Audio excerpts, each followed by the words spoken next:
आप लोगों को राम तेरी गंगा मैली का ये सीन याद ही होगा। 1985 में अभिनेता राज कपूर जब गंगोत्री दर्शन के लिए आए तो उन्हें ये जगह इतनी पसंद आई कि उन्होंने अपनी फिल्म राम तेरी गंगा मैली के अधिकांश भाग की शूटिंग हर्सिल वैली में ही पूरी करी थी।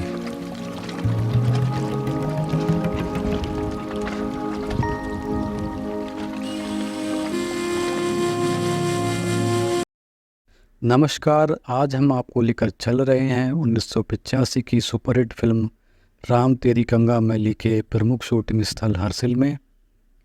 हिमालय की तलहटी में बसा खूबसूरत हर्सिल प्राकृतिक सौंदर्य के साथ सेब की पैदावार के लिए जाना जाता है।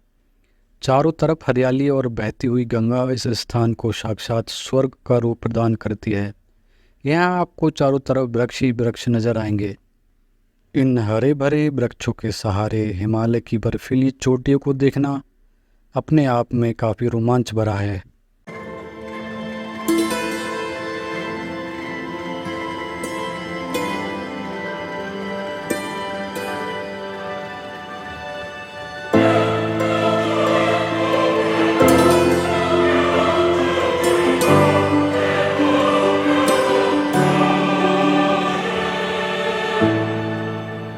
हर्सिल उत्तराखंड राज्य के उत्तरकाशी जिले में 2745 मीटर की ऊंचाई पर उपस्थित है।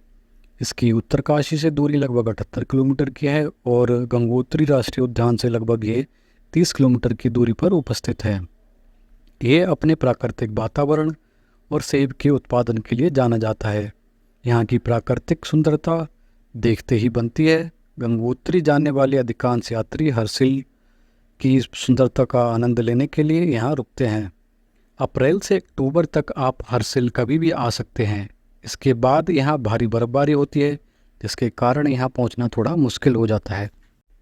वैसे तो हर्सिल गांव को लेकर बहुत सारी कहावतें प्रचलित हैं, लेकिन 3 फेमस कहानियों का वर्णन हम आपको इस वीडियो में करेंगे। पहली है राम तेरी गंगा मैली मूवी की शूटिंग से संबंधित, दूसरी है अंग्रेज फ्रेडरिक विल्सन से संबंधित और तीसरी है भगवान विष्णु से संबंधित। इनका उल्लेख हम आगे वन बाय वन करेंगे।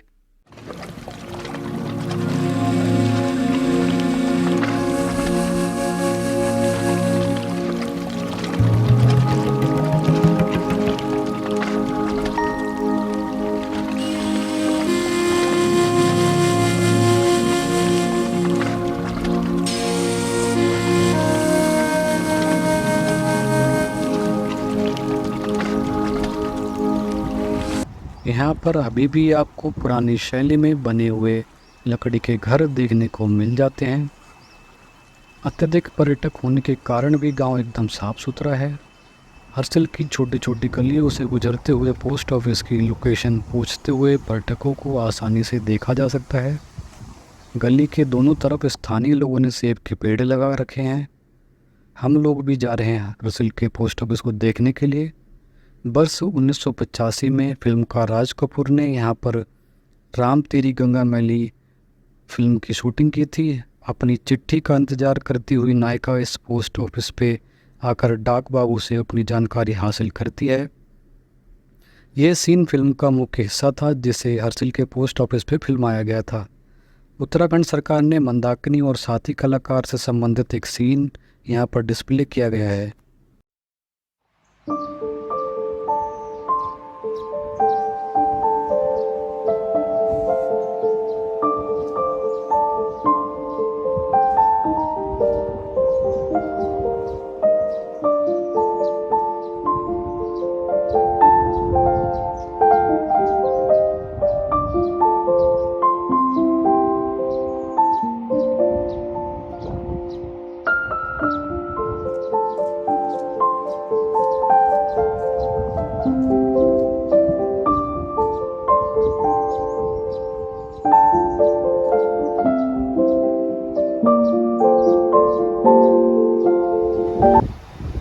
हर्सिल गांव चाइना बॉर्डर के पास होने के कारण यहाँ पर अत्यधिक मात्रा में सेना उपस्थित रहती है। चूँकि ये दुर्गम क्षेत्र है, इसलिए यहाँ पर निर्माण एवं मरम्मत के कार्य भी सेना के द्वारा ही किए जाते हैं।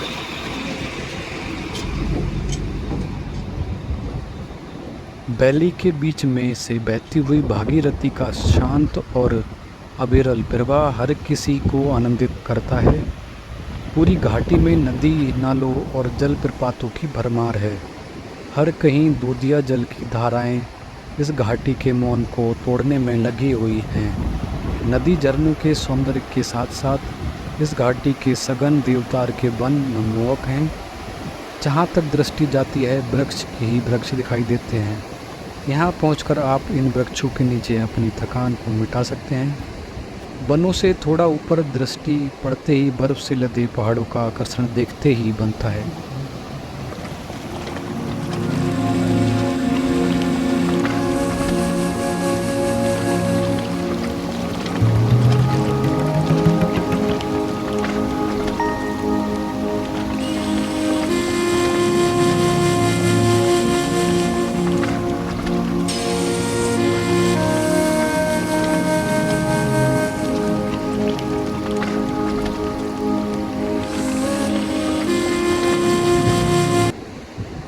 वैसे तो आप इस खूबसूरत हिल स्टेशन की सैर कभी भी कर सकते हैं, लेकिन बरसात के मौसम में यहाँ आना थोड़ा रिस्की हो सकता है। बरसात के मौसम में पहाड़ों पर यात्रा करना थोड़ा खतरनाक होता है, इसलिए बरसात के मौसम को आप लोग थोड़ा अवॉइड करें।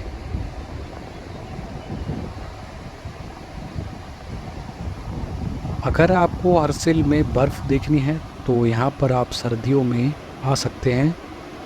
अक्टूबर के आखिर में यहाँ पर बर्फ़ पड़ना चालू हो जाती है। अक्टूबर से लेकर फरवरी तक के महीने में आप हर्सिल वैली आते हैं तो प्रकृति के साथ साथ आप बर्फ़बारी का भी आनंद ले सकते हैं। बर्फ़बारी के बाद इसकी खूबसूरती आपको स्विट्ज़रलैंड की याद दिला देती है।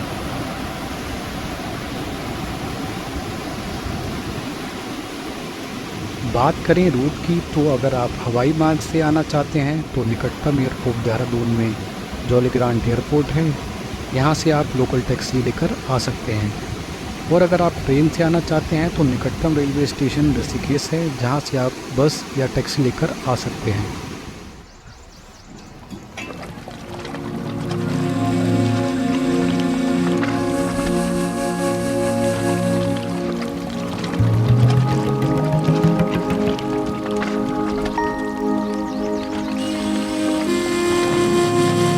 शुरुआत में इस जगह का नाम हरिशिला या हरिप्रयाग हुआ करता था, लेकिन बाद में एक अंग्रेजी अफसर फ्रेडरिक विल्सन ने इसका नाम हर्सिल रख दिया। सन 1857 में जब विल्सन ने ईस्ट इंडिया कंपनी को छोड़ा तो वो गढ़वाल के इस क्षेत्र में आए थे, जहां उन्होंने देखा भागीरथी नदी के तट पर एक शांत और खूबसूरत गांव है जिसके चारों तरफ देवदार के जंगल थे। विल्सन को ये जगह इतनी पसंद आई कि उन्होंने यहीं बसने का निर्णय लिया और स्थानीय लोगों के साथ मिलकर रहने लगे तथा गढ़वाली भाषा को भी सीख लिया। इसके बाद उन्होंने यहाँ पर एक स्थानीय लड़के से विवाह कर यहीं पर अपना घर बसा लिया। कहा जाता है कि विल्सन ने ही हर्सिल वैली में सेब की खेती करना चालू किया था, इसलिए यहाँ पर सेब की प्रजाति को विल्सन के नाम से भी जाना जाता है।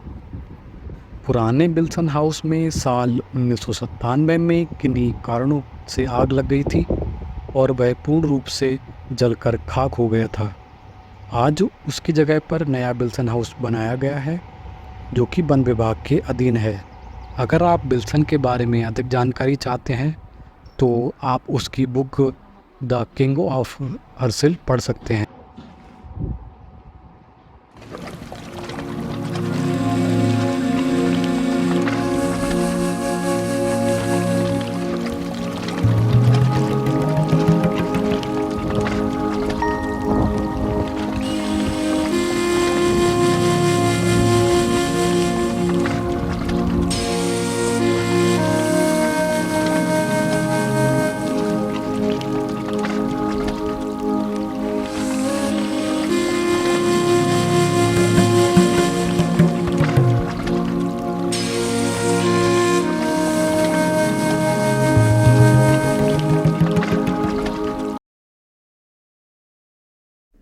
हर्सिल वैली अपनी खूबसूरती के साथ साथ यहाँ के सेब और उनकी मिठास के लिए पूरी विश्व में प्रसिद्ध है। हर्सिल घाटी में अलग अलग प्रजातियों के लगभग 10,000 मीट्रिक टन सेबों का उत्पादन होता है।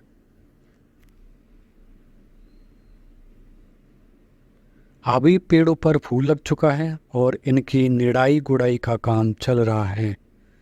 फूलों से लदे सेब के पेड़ हर्सिल की खूबसूरती में चार चांद लगा रहे हैं।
हर्सिल के सेब के बागान की सुंदरता न सिर्फ आँखों को प्रभावित करती है, बल्कि यह एक आत्मीय और प्राकृतिक महसूस कराती है। यह भूमि प्रकृति का आदर्श उदाहरण है और सेब के बागान आपको मानव प्राकृतिक संबंध का आभास कराते हैं। जब आप सेब के बाग में घूमते हैं तो आप स्वयं को खेतों में खो देने का अनुभव करते हैं। सेब के पेड़ आपको अपनी अनंत संतानों के वृद्धि के बारे में सिखाते हैं। सेब के खेती और उनकी सुरक्षा के लिए अन्य उपकरणों के उपयोग को देखना, ये अनुभव सेब की खेती की एक अद्वितीय पहचान देता है।